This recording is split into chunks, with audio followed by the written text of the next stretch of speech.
So, welcome back to Tales Tomorrow. I am Morrow, your storyteller for today, and with me I have some RPG horror stories. I'm thinking maybe do like a Q&A or some sort of like a special video for 1,000 subs. I'm not fully sure. I'm still thinking about it. But if we do a Q&A, would that be something y'all want to see? Anyway, while you're answering that in the comments, I'm gonna get to the first story for today. Should I tell him why I'm leaving? I'm just feeling guilty. A friend is running a game, and I lied about why I left. I said work instead of saying that we only have 2 hours to play, and he's never on time or together. He's always fumbling around for stuff. His girlfriend has main character syndrome, and insists on leading every situation and runs ahead and almost dies repeatedly. Combat also has to be paused to remind her that it's not her turn, and when it's her turn, she has no idea what her abilities are. Oh, that's painful to read. Okay, listen. D&D can be a little bit complicated for new players. I completely understand. But like, please, please, please, for the love of God, just do some reading for that kind of thing, right?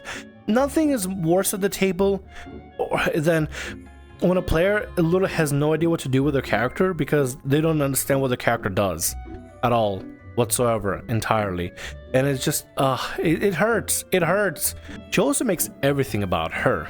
We were talking about an issue that another player was having when she suddenly collapsed to the ground and just stopped responding. She says she has a seizure. It looked so fake though. It might have been an absent seizure, but it didn't look like the one I've seen. She also says she has PTSD, ADHD, autism, or multiple personalities and dissociative personality disorder. Every single session she smokes pot and gets painfully high. Just a lot to deal with. I get that she's young, but damn. Everyone else is 34 and she's 19. Whoa, that's such a age range difference. Oh my god. Listen, nothing is wrong with her being 19. Everybody's of age, like everybody, you know, can display and stuff, but like maybe my best she played with people that of her own age group. We discussed a lot about immature players, right? And right now she's being, well, a disruption. Unless everybody's self-aware of their actions and what they're doing, it's going to be a really bad time for the ones that want to take it seriously and the ones that are a little more on the immature side. And it seems like she doesn't fit within the age group of the players here. Also, her disruptive behavior is definitely a problem. Anyway, the age is not the most important part. The most important part is the players being extremely disruptive and a little bit weird, I want to say. I've stopped enjoying it, so I switched to a different game that day, and there's so much more fun and relaxing. The issue is that when I left, 2 other players left as well, so now the game is dead. I feel bad, but he wouldn't be receptive to hearing why. Well, I mean, you already found a better game anyway, so it seems like the game that was supposed to end already fizzled out, and it's whatever.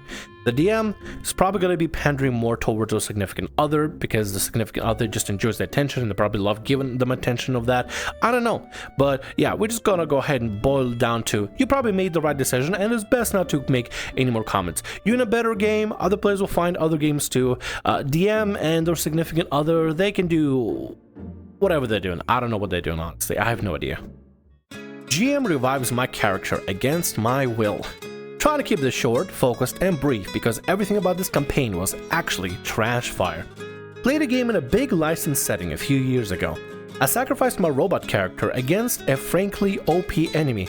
Nothing we did against him mattered. GM would simply say, it doesn't hit or work or affect him, even if we were rolling successfully.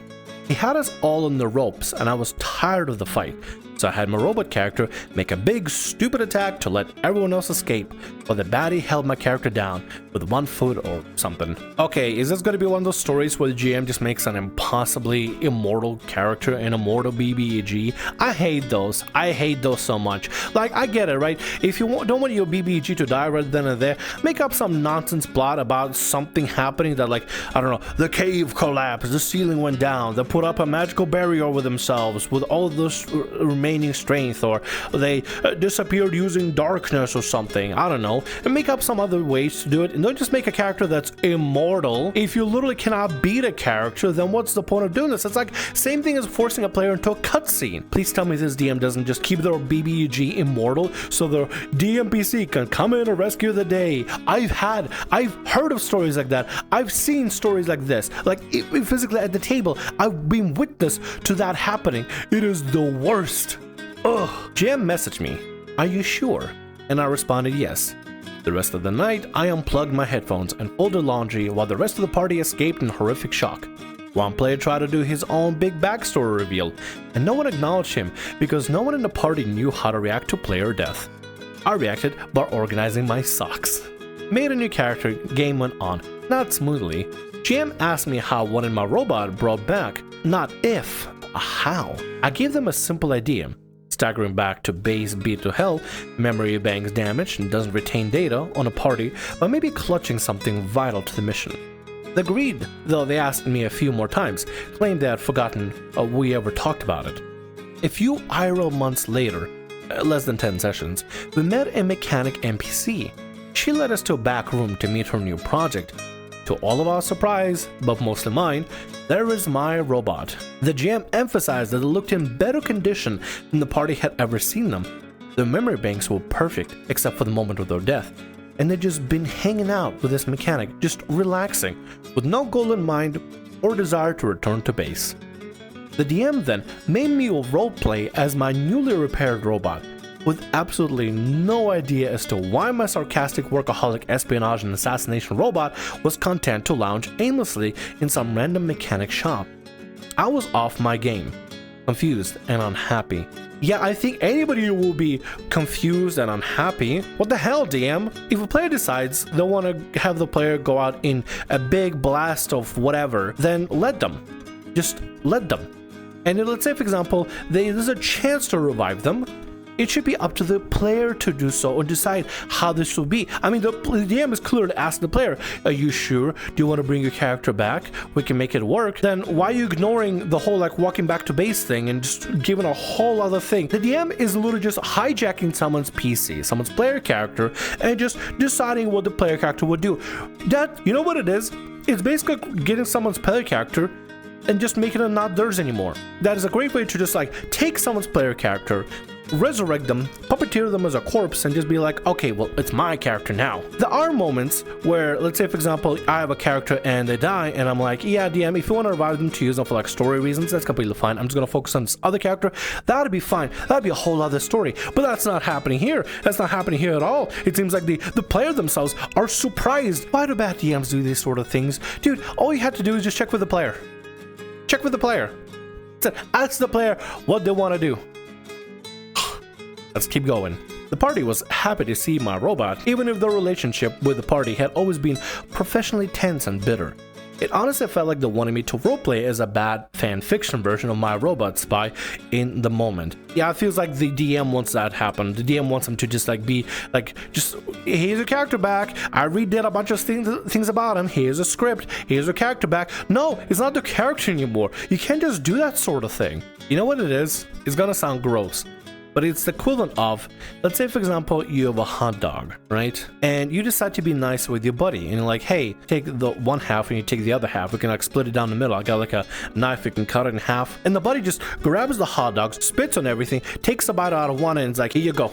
It's back. And at that point, dude, you just don't even want to eat the fucking hot dog anymore, dude. It's just gross. There's spit everywhere. It's not even your hot dog anymore. That's literally what the DM did. He spat on the hot dog. The DM literally spat on the hot dog. I don't know why I use a lot of food metaphor. I guess it just kind of makes sense. Food is a very personal, intimate thing, right? When you eat food, it's just you and the food. So if somebody comes in the middle and just kind of ruins that, then it just kind of ruins the whole experience. And then the whole food is ruined. And then your intimate experience with the food is ruined. Maybe I'm just hungry. I think I'm just hungry. Anyway, let's keep going. I remember telling the DM after the session that this wasn't what we talked about, and I wasn't really sure what they wanted from me. I don't remember their response exactly, but it was a lot of guilt tripping and insisting still that they did not remember telling me that how I wanted my character reintroduced. The DM has the audacity to guilt trip the player, saying, I don't remember what we talked about. Bruh, if you use things like Discord, they have Discord log, just scroll up on Discord to see what the conversation was about. It's not that difficult. Or hey, how about you just stay in communication with your player? God, I'm so animated. I'm so fired up, dude. I'm actually pissed for this player. I'm so mad. This is not a good way to do this. This is not a proper way to do this thing. At the end of the day, you're putting a little bit of your personal essence or your personal ideas into a character that you make, whether it be something serious or something silly or something that relates to you or something that doesn't relate to you at all. Me, for example, Morrow the Tiefling, he's a dummy, but he's nothing like the person behind Morrow. And for the DM to just ruin that sort of thing by just introducing nonsensical things without even checking with the player, like why? You just have to just DM them, ask him, double check with them. Listen, if you don't know what's going on, if I don't know what's going on with my players, I'll double check with them. I'll be like, hey, I never got the update on that. Or like, hey, I forgot, do we ever end up, because I mean, if you're talking over voice, right, it's best to take notes about these sort of things, if anything, especially when it comes to your D&D thing. Listen, track notes of your D&D stuff. But even then, if you forgot what you talked about, just hit them up, be like, hey, I know we talked about MVC, but what did we decide again? For clarification purposes, for clarification's sake, so that everybody can be on the same page again. But this DM is being a complete shithead. The next few sessions got cancelled due to scheduling conflicts, and then GM announced they were bored of this game and wanted to run a D&D 5e game. Gamers, I did not join that game.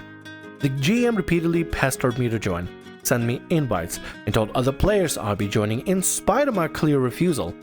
Not too long after that, we simply stopped talking. The GM went off to cause bigger problems elsewhere. Let go of them. Because you deserve better, OP. You deserve much better. You deserve a GM that's actually, a GM, DM, I don't know what the proper terminology. You deserve somebody that's going to be running your games that is actually going to care about what you want to do. It's such a simple rule. When you're playing TTRPG, right, it's not just the GM is playing or DM is playing and everybody else is just participating as like a co-op partner, like a second player on your brother's Xbox or something. Everybody is playing together. It's a big global cooperative thing and everybody's involved. Everybody's telling stories together.